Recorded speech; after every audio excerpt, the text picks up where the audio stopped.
Hello दोस्तों, मैं Manvendra sir Study24 SPN में आपका स्वागत करता हूं। दोस्तों, आज मैं इंडियन पॉलिटी की नेक्स्ट क्लास लेकर आया हूं। दोस्तों, यदि आप नए हैं तो प्लीज़ मेरा चैनल सब्सक्राइब कर लीजिएगा। दोस्तों, आज मैं राज्य का विधानमंडल यानी कि राज्य के विधानमंडल के बारे में आपको अच्छे से समझाऊँगा। तो चलिए दोस्तों शुरू करते हैं। दोस्तों, राज्य का विधानमंडल। दोस्तों, राज्य के विधानमंडल में 3 अंग होते हैं, यानी पहले नंबर पर होती विधानसभा, फिर विधान परिषद और फिर उसके बाद राज्यपाल। तो दोस्तों, राज्यपाल के बारे में कल मैंने वीडियो बनाया था, तो आप पीछे जाकर डिटेल से देख लीजिए। तो दोस्तों, आज मैं आपको विधानसभा तथा विधान परिषद के बारे में अच्छे से बताऊंगा। तो दोस्तों, अनुच्छेद 168 के तहत प्रत्येक राज्य की एक विधानमंडल होगी। यानी दोस्तों, अगर पेपर में सीधे क्वेश्चन आए कि विधानमंडल की चर्चा किस आर्टिकल में की गई है, तो दोस्तों हम क्या बताएंगे? अनुच्छेद 168। यानी अनुच्छेद 168 में विधान। उसके बाद दोस्तों आता है फिर विधानमंडल। यानी दोस्तों, विधानमंडल को इंग्लिश में क्या कहते हैं? यानी कि विधानमंडल को इंग्लिश में बोलते हैं दोस्तों लेजिस्लेटिव, या हिंदी में विधानसभा। और विधान परिषद को इंग्लिश में क्या बोलते हैं? लेजिस्लेटिव काउंसिल, और इसे हिंदी में विधान परिषद। जिस प्रकार दोस्तों केंद्र में लोकसभा तथा राज्यसभा थी, उसी प्रकार राज्य में विधानसभा तथा विधान परिषद होती है। प्रत्येक राज्य में विधानसभा होती है, लेकिन दोस्तों विधान परिषद हर राज्यों में नहीं होती है। तो अभी तक वर्तमान में टोटल 6 राज्यों में विधान परिषद है। तो दोस्तों, जो विधानसभा होती है उसमें MLA होते हैं। क्या होते हैं? MLA और MLC कहाँ होते हैं? विधान परिषद में। तो जो दोस्तों जो क्या होते हैं? दोनों जो विधायक होते हैं। उसके बाद दोस्तों फिर बात करते हैं दोस्तों विधानसभा। यानी विधानसभा क्या होता है और विधान परिषद क्या होता है, यानी बिल्कुल इनमें अंतर आप देख लीजिए। यानी विधानसभा को प्रथम सदन कहते हैं और विधान परिषद को द्वितीय सदन कहते हैं। विधानसभा जो वो जनता का सदन है, और इसे क्या बोलते हैं? चर्चित लोगों का सदन। इसे निम्न सदन कहते हैं और इसे उच्च सदन। और विधानसभा अस्थायी सदन होता है और विधान परिषद स्थायी सदन होता है। इसे कभी भंग नहीं किया जा सकता, और विधानसभा को भंग किया जा सकता है। जैसे केंद्र में लोकसभा को भंग किया जा सकता है और राज्यसभा को भंग नहीं किया जा सकता, उसी प्रकार राज्य में विधानसभा को भंग कर सकते हैं, लेकिन विधान परिषद को भंग नहीं किया जा सकता है। फिर बात करते हैं विधान सभा की संरचना। यानी कि विधानसभा की संरचना अनुच्छेद 170 में है। यानी विधानसभा की संरचना के बारे में अनुच्छेद 170 में बताया गया। तो दोस्तों, इसमें क्या होता है कि अधिकतम सदस्य, यानी विधानसभा में अधिकतम सदस्य कितने हो सकते हैं? 500। और न्यूनतम सदस्य कितने हो सकते हैं? 60। लेकिन दोस्तों अपवाद है। अपवाद ये है कि कई राज्यों में 60 से कम सीटें हैं। जैसे गोवा में 40 सीटें हैं, मिजोरम में 40 हैं, सिक्किम में 32 सीटें हैं और पुडुचेरी में 30, जो 60 से कम है। यानी कि ये अपवाद है, यानी कि हर जगह 60 से ज़्यादा है, लेकिन इन 4 राज्यों में 60 से कम है। विधानसभा में एक अध्यक्ष और एक उपाध्यक्ष का चयन सदस्यों में से ही सदस्यों द्वारा होता है।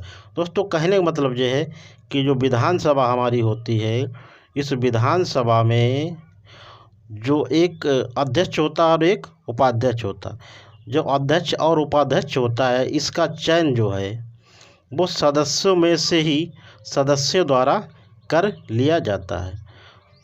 तो चलिए दोस्तों आगे चलते हैं।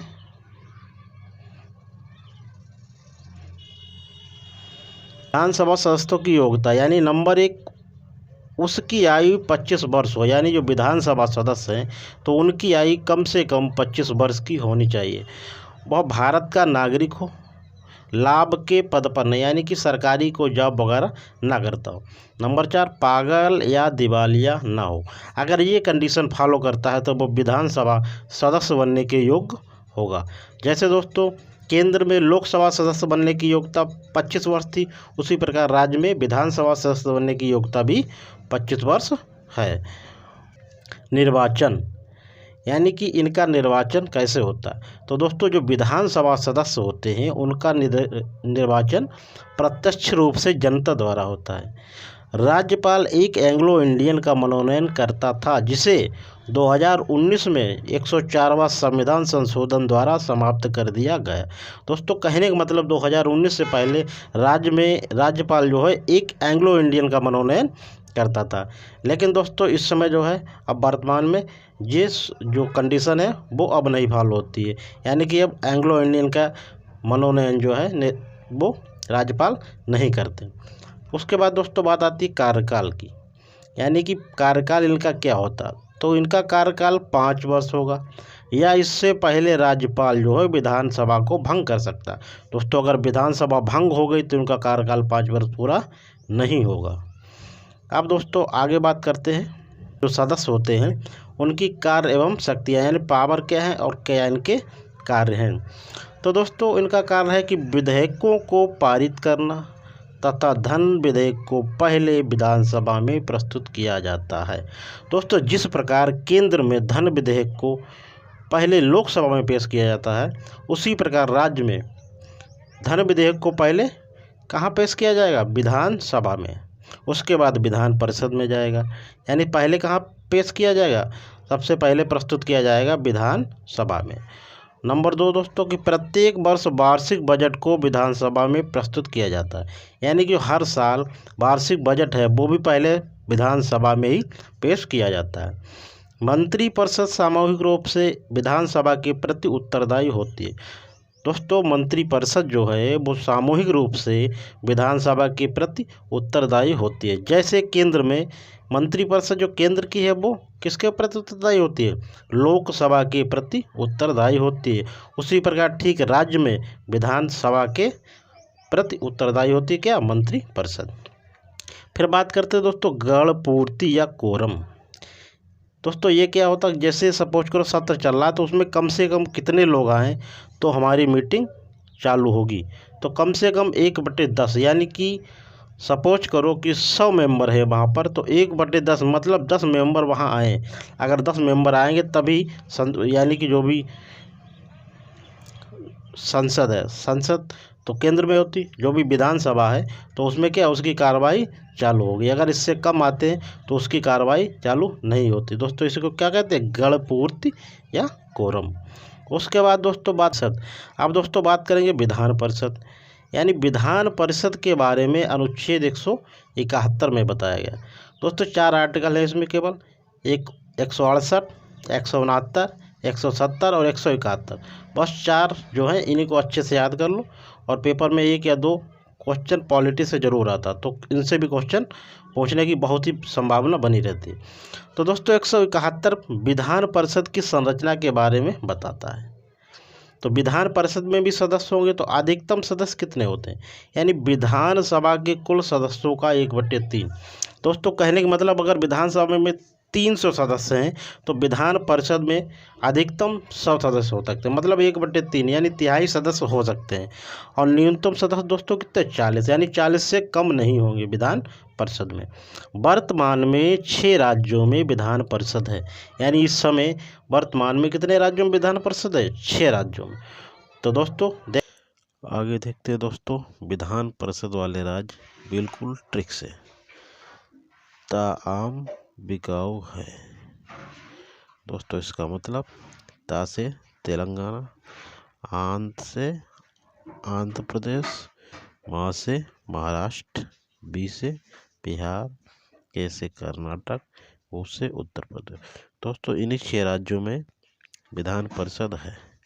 आगे देखते दोस्तों विधान परिषद में एक सभापति तथा एक उपसभापति का चयन सदस्यों में से ही सदस्यों द्वारा किया जाता है।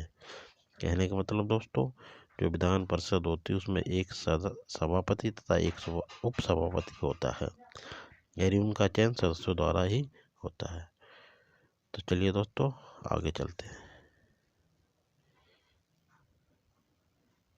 यानी कि जो विधान परिषद के सदस्य हैं उनकी क्या योग्यता है। तो दोस्तों इनकी की योग्यता है कि भारत का नागरिक हो, जो उसमें भी सेम थी।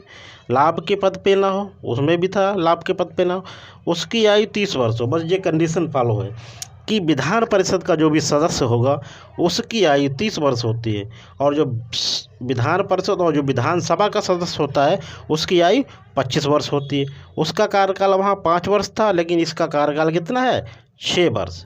तथा प्रत्येक 2 वर्ष के बाद 1/3 सेवानिवृत्त होंगे। यानी कहने का मतलब दोस्तों ये कि 2 वर्ष के बाद 1/3 सदस्य को रिटायर्ड कर दिया जाता है और उसकी जगह पर नए सदस्य को बढ़ा लिया जाता है।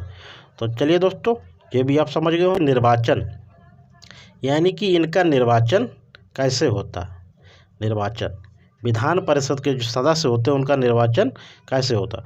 तो दोस्तों 1/3 सदस्य विधानसभा सदस्यों द्वारा निर्वाचित होते हैं। उसके बाद 1/3 सदस्य स्थानीय निकाय जैसे नगर निगम आदि के द्वारा निर्वाचित होते हैं। उसके बाद 1/6 सदस्य जो है वो राज्यपाल द्वारा मनोनयन, तो यानी राज्यपाल मनोनीत करता है 1/6 सदस्य। उसके बाद दोस्तों 1/12 सदस्य जो माध्यमिक स्तर के शिक्षक हैं वो चयन करते हैं, मतलब वो भेजते हैं अपने यहाँ से। और 1/12 सदस्य जो हैं वो स्नातक स्तर के शिक्षकों द्वारा उनको भेजा जाता है। तो दोस्तों ये इनका निर्वाचन था, किसका, विधान परिषद के सदस्यों का। तो चलते हैं दोस्तों आगे, देखते हैं कार्य एवं शक्तियाँ। यानी कि जो विधान परिषद के सदस्य होते हैं उनकी कार्य एवं शक्तियाँ क्या हैं। तो कार्य एवं शक्तियाँ, नंबर 1, विधेयकों को पारित करने में सहयोग करना। यानी इनका क्या काम होता है, जो विधेयक पारित होते हैं विधानसभा में उनमें क्या है, सहयोग करना। तथा धन विधेयक को अधिकतम 14 दिन तक रोक सकते हैं। दोस्तों जिस प्रकार राज्यसभा संसद में राज्यसभा 14 दिन तक रोक सकती है, उसी प्रकार विधान परिषद में क्या है, विधान परिषद जो है वो विधेयक को अधिकतम 14 दिन तक रोक सकता है। यानी कि धन विधेयक जो है उसे अधिकतम 14 दिन तक रोक सकता है। नंबर 2, अन्य विधेयकों को प्रथम बार 3 माह तक रोक सकते तथा दोबारा भेजे जाने पर 1 माह तक रोक सकते हैं। अधिकतम 4 माह तक रोका जा सकता है। दोस्तों कहने का मतलब ये है कि जो धन विधेयक है उसको तो अधिकतम 14 दिन तक ये रोक सकते हैं, लेकिन उसके बाद जो अन्य विधेयक हैं उसको 3 माह तक रोक सकते हैं। और फिर अगर वो दोबारा भेजा गया फिर विधान परिषद में, फिर अधिकतम ये 1 माह तक रोक सकते हैं। उसके बाद ये नहीं रोक पाएंगे। अगर इन्होंने रोका तो वो विधेयक पूर्ण रूप से वहाँ से पास हो जाएगा विधान परिषद से, तो इनको पास करना होगा। उसके बाद दोस्तों अगर पेपर में क्वेश्चन आए कि विधान परिषद अधिकतम कितने समय तक विधेयक को रोक सकती है, तो दोस्तों हम क्या लगाएंगे, 4 माह तक। यानी कि अधिकतम 4 माह तक विधान परिषद जो है वो क्या है, विधेयक को रोक सकती है। उसके बाद दोस्तों आगे देखते हैं विधान परिषद की स्थापना तथा समाप्ति। यानी विधान परिषद अगर किसी राज्य में गठित करनी है या विधान परिषद को समाप्त करना है तो इसके बारे में अनुच्छेद 169 में बताया गया। यानी अनुच्छेद 169 के द्वारा आप विधान परिषद का गठन कर सकते हैं या विधान परिषद की समाप्ति कर सकते हैं। इसके लिए दोस्तों क्या करना होता कि इसके लिए विधानसभा द्वारा पूर्ण बहुमत से प्रस्ताव को पारित करना होता। यानी जो विधानसभा, सपोज करो जिस राज्य में अगर विधान परिषद को लाना है तो वहाँ की विधानसभा पूर्ण बहुमत से प्रस्ताव को पारित करे। पूर्ण बहुमत मतलब दोस्तों होता है कि 50% से ज़्यादा लोग वहाँ वोट करें, तब क्या माना जाएगा, पूर्ण बहुमत से होता है। उसके बाद प्रस्ताव को संसद में भेज दिया जाएगा। यानी कि विधानसभा जो है वहाँ से पारित हो गया, राज्यपाल ने साइन कर दिए, और उसके बाद वो फिर संसद में भेजा जाएगा प्रस्ताव। और संसद में प्रस्ताव अगर दोनों सदनों ने साधारण बहुमत से पास कर दिया, उसके बाद राष्ट्रपति ने फाइनल हस्ताक्षर अगर कर दिए तो माना जाएगा कि हाँ वहाँ विधान परिषद का गठन हो गया। यानी कि सबसे पहले राज्य में विधानसभा और विधान परिषद दोनों पास करें पूर्ण बहुमत से, उसके बाद राज्यपाल के साइन होंगे, फिर उस प्रस्ताव को संसद यानी केंद्र में भेज दिया जाएगा। फिर संसद में लोकसभा और राज्यसभा दोनों पास करें, उसके बाद राष्ट्रपति हस्ताक्षर करे। इतना प्रोसेस होने के बाद विधान परिषद की स्थापना हो जाती है। और यही प्रोसेस है दोस्तों, अगर समाप्त करना है तो इसी प्रोसेस के द्वारा उसे समाप्त किया जा सकता है। तो दोस्तों अगर क्वेश्चन आया कि विधान परिषद की स्थापना किस अनुच्छेद के तहत होती है, तो दोस्तों हम क्या बताएंगे, 169 के तहत। उसके बाद दोस्तों कार्य एवं शक्तियाँ,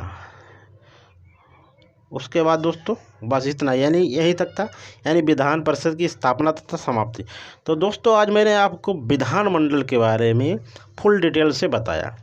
अगर दोस्तों पेपर में क्वेश्चन आया तो आज के बाद कोई भी ऑब्जेक्टिव क्वेश्चन आपका छूटेगा नहीं। तो दोस्तों अगर वीडियो अच्छी लगी हो तो प्लीज़ एक लाइक कीजिएगा और मेरे चैनल को सब्सक्राइब कीजिएगा। दोस्तों अगर आपके कोई भाई बहन या कोई दोस्त अगर पढ़ने वाले हैं तो प्लीज़ उन्हें मेरे वीडियो को उनके पास जो शेयर कीजिएगा। तो दोस्तों अगर आप किसी भी कंपटीशन एग्ज़ाम की तैयारी कर रहे हैं तो दोस्तों हमारे जो भी प्लेलिस्ट में वीडियो पड़े हैं आप बिल्कुल शुरू से जाके देखिएगा, तो आपको और अच्छे से समझ में आएगा। दोस्तों अपने नोट्स बनाते चलिएगा। तो दोस्तों चलते हैं, आज के लिए इतना ही रखते हैं। जय हिंद, जय भारत, धन्यवाद।